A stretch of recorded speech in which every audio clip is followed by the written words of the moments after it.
नमस्कार।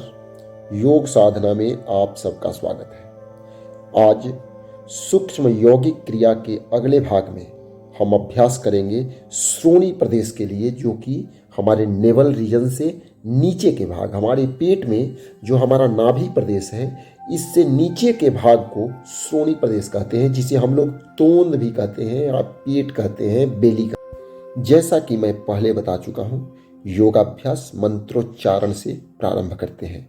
मैं मंत्रोच्चारण कर चुका हूं। अब शुरू करते हैं सूक्ष्म यौगिक अभ्यास। इसमें दंडासन में बैठ जाते हैं, दोनों पैर फैला करके। फिर एक पैर के पंजे को दूसरे पैर के जंघे के ऊपर रखते हैं।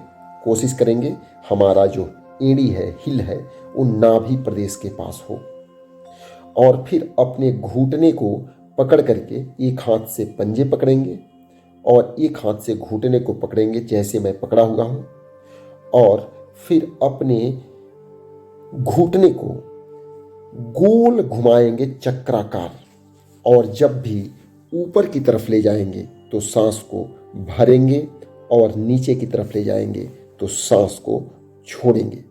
ये रहा पहला अभ्यास श्रोणी प्रदेश के लिए, जो कि हमारे पाचन तंत्र और पेट के अनेकों समस्याओं के लिए बहुत ही लाभकारी होता है।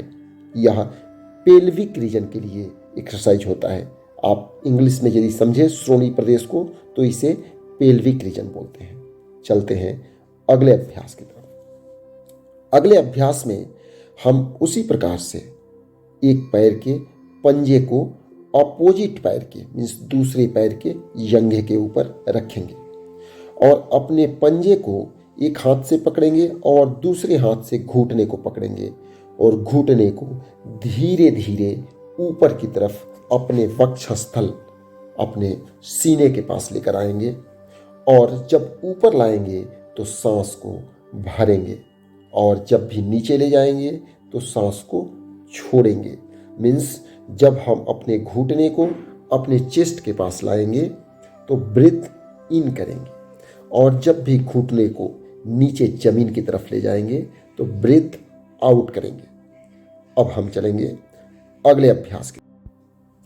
अगले अभ्यास में हम भद्रासन करेंगे। भद्रासन के अनेकों प्रकार हैं, उसमें का एक मुख्य प्रकार जो हम आपके समक्ष दिखा रहा हूं, इसमें दंडासन से अपने दोनों पैरों को अपने सीवनी नाड़ी के पास जितना नजदीक हो सके उतना नजदीक ले जाते हैं।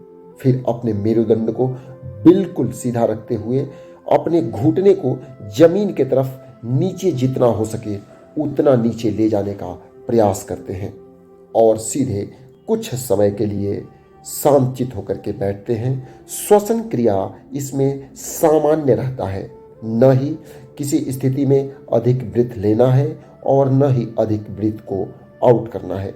सामान्य स्थिति में श्वसन क्रिया चलते रहेगा। अगले अभ्यास में हम दंडासन से वज्रासन में बैठेंगे।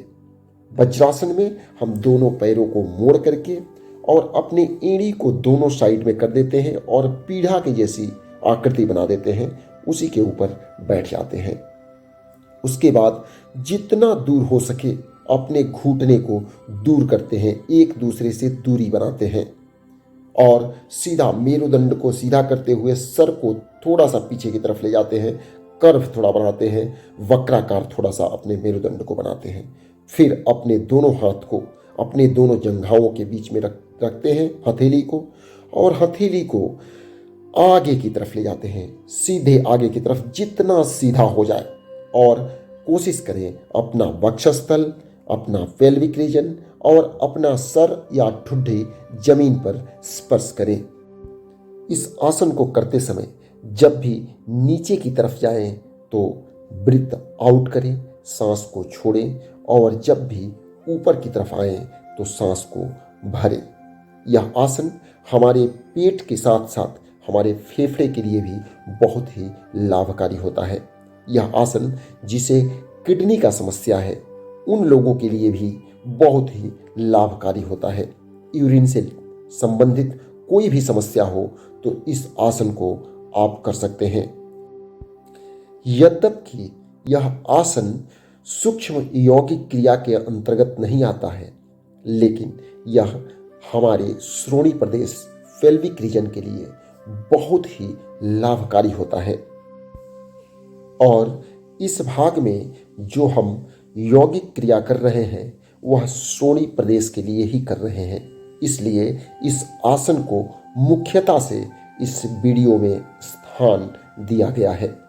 तो आप इस आसन को भी श्रोणी प्रदेश के लिए सूक्ष्म यौगिक क्रिया में अवश्य जोड़ें। यदि इस आसन को करने में आप सक्षम नहीं हैं या कोई परेशानी का अनुभव कर रहे हैं तो अवश्य किसी योग शिक्षक से परामर्श लेवें। आसन का समापन सदैव चैंटिंग से, मंत्रोच्चारण से ही करना चाहिए, जैसे कि मैं यहाँ पर कर रहा हूँ। इस प्रकार से आप सूक्ष्म यौगिक क्रिया का समापन करें। धन्यवाद। आपको ये वीडियो कैसा लगा अवश्य बताइए।